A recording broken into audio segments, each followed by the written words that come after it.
तो वजीफा नाल पता केड़ा करना है, या हय्यो या कय्यूम बिरहमतिक का अस्तगीस। सारे एक बारी पढ़ के सुनाओ, सारे पढ़ो, फिर इंशाल्लाह मैं नमाज खड़ी करना है। या हय्यो या कय्यूम बिरहमतिक का, जिंदा रहने वाले, जिंदगी देने वाले, संभलने वाले, सबको संभालने वाले अल्लाह, मैं तुहाडे कोलों मदद मंगना ते तुहानू तुहाडी रहमत दा वास्ता दे के मदद मंगना। शेख साहब मैं किताब पे पढ़ना सा, या हय्यो या कय्यूम इसमें आज़म आ। बदर दी जदों जंग होई है ना, हजरत अली रज़ी अल्लाह तआला फरमांदे सन, मैनू डर सी कि किते नबी अलैहिस्सलातु वस्सलाम दुश्मनां दे घेरे अंदर ना टुर जाण। आंदे ने लभदा लभदा लभदा लभदा मैं गया, हुण मेरे हल वेखियो ते मैं की वेखिया, सारे सहाबा सुते ने ते नबी अलैहिस्सलाम ने इंज कि दरख्त नूं अपना सुतरा बनाया, सजदे पै ने, रोई जा रहे ने ते नाले पढ़ी जा रहे ने, या हय्यो या कय्यूम, या हय्यो या कय्यूम, या हय्यो या कय्यूम। सीने ठंड पा दियो, अल्हम्दुलिल्लाह सानू छल्लियां दी लोड़। अद्धे बोले हो, गुट वेखां तुहाडे, उची बोलो छल्लियां दी लोड़, गज के बोलो कड़ियां दी लोड़, फिर बोलो धागियां दी लोड़, उची बोलो जाली बाबियां दी लोड़, जवान बच्चियां नू गैर मरमा को ले जान दी लोड़ नहीं। या हय्यो या कय्यूम बिरहमतिक का अस्तगीस रज के सजदे अंदर पढ़िया कर। अल्लाह फरमांदे ने मैं दोवां जहानां दे सारे खजाने अता कर देंगा। सारे ईमानदार एक बारी पढ़ के सुनाओ, अल्लाह मेरे अमल नहीं कि मैं तेरे कोलों सवाल करा, मैं तुहाडे कोलों मदद मंगना ते तुहाडी रहमत नूं विच पा के मंगना। चलदे फिरदे साइकिल चलांदे बिस्तर ते लेटे, या हय्यो। हजरत अनस फरमांदे ने, शेख साहब मैं 10 साल नबी अलैहिस्सलातु वस्सलाम दे नाल रहा ते जदों भी तबीयत थोड़ी जी नबी अलैहिस्सलाम दी बेकरार हुंदी सी ना, नबी अलैहिस्सलाम पढ़दे हुंदे हन, या हय्यो या कय्यूम बिरहमतिक का, या हय्यो या कय्यूम बिरहमतिक का। इंशाअल्लाह वजीफा पढ़ते रहोगे, मदारस ना प्यार इंशाअल्लाह करते रहोगे।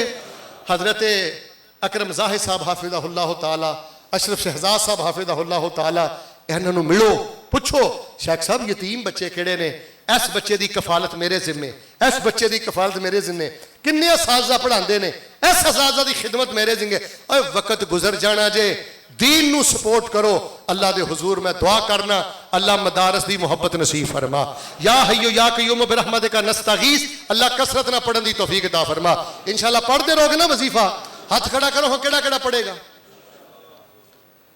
या अल्लाह जिन्हें हाथ इंज कर लिया उन्होंने कुछ ना दई, हाथ चुको एक दुआ करा। अल्लाह जिन्हें हाथ चुक लिया मैदाने अरफात च पढ़न दी तौफीक दे दे, हाथ चुक लो चंगे रहोगे। अल्लाह मिना दियां रातां पढ़न दी तौफीक दे दे, अल्लाह बैतुल्लाह दे तवाफ च पढ़न दी तौफीक दे दे। वो इधरों हाथ किधर ने, अल्लाह मस्जिद नबी च पढ़न दी तौफीक दे दे।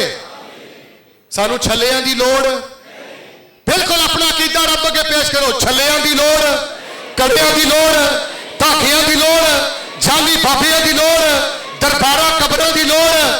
सानू अपने मसाइल के हल वास्ते अल्लाह की रहमत काफी है, अल्लाह की मुहब्बत काफी है। इलाहुल आलमीन दीन ते जिंदा रखी, उलमा तलबा ना जिंदा रखी, और साडे जनाजे ते उलमा तलबा नू कसरत मुहब्बत ना पहुंचने की तौफीक अता फरमाई। जो कुछ लिखिया है विच नसीब साडे, ओही तू लैना ओही मैं लैना। मेरियां तेरियां आकड़ा किस कारे, तू ही ढह पैना ते मैं भी ढह पैना। सदा आया ते बुकड़ा मार टुरना, ना कुछ तू लैना ना कुछ मैं लैना। जो गुजरेगी सो जान अपनी ते, ओही तू सहना ओही मैं सहना। मेरा तेरा दोस्ता की झगड़ा, उची बोली ना तू रहना। जनाजा उठ जाना है। अब मेरा जुमला आखिरी सुन ला, जनाजा उठ जाना है।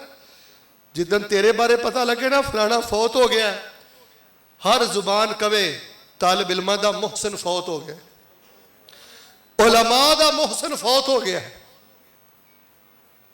मदरसे दा मुहसन फौत हो गया। मेरे वीर बड़ी वड्डी शहादत थी, बड़ी वड्डी शहादत थी। अल्लाह साडा जो चेहरा कफन दे अंदर होए, अल्लाह सानू ये शहादतां सुनन दी और इन्हां शहादतां दी बुनियाद ते अल्लाह इन्हां शहादतां नू साडे वास्ते बख्शिश दा समान बना के अल्लाह सानू जन्नतुल फिरदौस दे दाखले नसीब फरमा।